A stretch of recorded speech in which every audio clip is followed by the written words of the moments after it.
అంతరిక్షంలో చిక్కుకుపోయిన భారత సంతతి వ్యోమగామి సునీత విలియమ్స్తో పాటు బుచ్ విల్మోర్ మరికొద్ది గంటల్లో భూమి మీదకు చేరుకోనున్నారు. నాసా స్పేస్ ఎక్స్ చేపట్టిన క్రూ 10 మిషన్ ISSతో విజయవంతంగా అనుసంధానమైంది. దీంతో అమెరికా కాలమానం ప్రకారం ఇవాళ సాయంత్రం 5:57 భూమి మీద ల్యాండ్ కానున్నారు.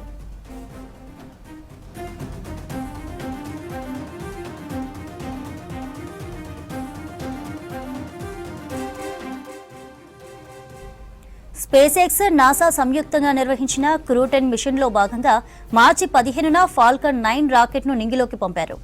ఈ రాకెట్ విజయవంతంగా కక్షలోకి వెళ్లడంతో సునీత విలియమ్స్ రాకకు మార్గం సుగమమైంది. ఈ క్రమంలో ఆస్ట్రోనాట్ల రిటర్న్ షెడ్యూల్ ప్రకటించింది నాసా. మొదట మార్చి 19న సునీత విలియమ్స్ భూమి మీదకు రానున్నారని తెలిపింది నాసా. ఆ తర్వాత షెడ్యూల్ని ఒకరోజు ముందుకు మార్చింది. దీంతో ఇవాళ సునీత విలియమ్స్ భూమి మీదకు చేరుకోనున్నట్లు తెలుస్తోంది.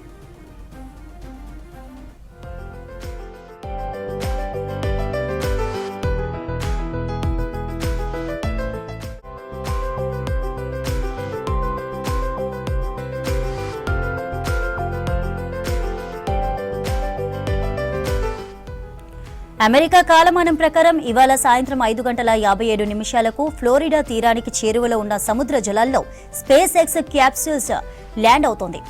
అందులో నుంచి ఆస్ట్రోనాట్స్ ఒక్కొక్కరుగా బయటకు రానున్నారు. ఇదిలా ఉండగా సునీత విలియమ్స్ సహా ఇతర ఆస్ట్రోనాట్స్ ను భూమి మీదకు క్షేమంగా తీసుకొచ్చేందుకు చాలా జాగ్రత్తలు తీసుకుంటోంది NASA. Crew dragon space craft return జర్నీలో స్పేస్ స్టేషన్ ఫోటోలు తీసిన 41 నిమిషాల తర్వాత భూమి మీదకు బయలుదేరనుంది.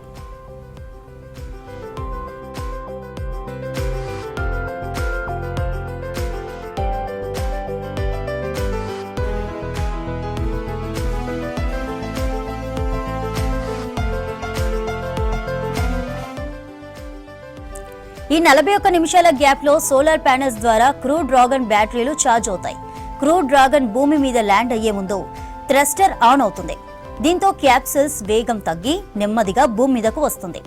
ల్యాండింగ్ కి 3 నిమిషాల సమయం ఉండగా 3 పారాచూట్లు ఓపెన్ అవుతాయి. ఆ తర్వాత క్యాప్సూల్స్ అట్లాంటిక్ మహాసముద్రంలో ల్యాండ్ అవనుంది. ల్యాండింగ్ సైట్ దగ్గర సహాయక చర్యల కోసం సిద్ధంగా ఉన్న స్పేస్ ఎక్స్ టీమ్ ఆస్ట్రోనాట్లను ఒక్కొక్కరుగా బయటకు తీసుకొస్తుంది.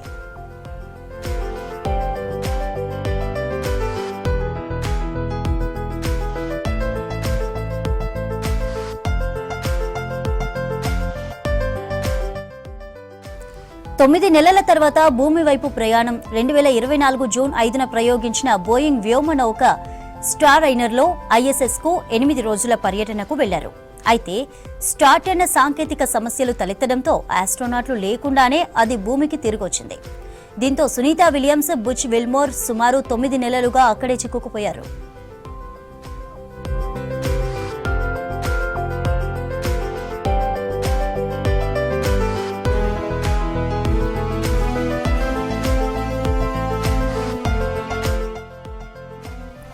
భూమిపై అడుగు పెట్టాక వాళ్లు నడవలేరు. నెలల పాటు ఎక్సర్సైజ్ చేయాల్సి ఉంటుంది. వారు సొంతంగా నడిచేంత వరకు డాక్టర్ల పర్యవేక్షణలో ఉంటారు. కండరాల క్షీణత, ఎముకల సాంద్రత తగ్గుతుంది. తల తిరగడం వంటి సమస్యలతో ఇబ్బంది పడొచ్చు.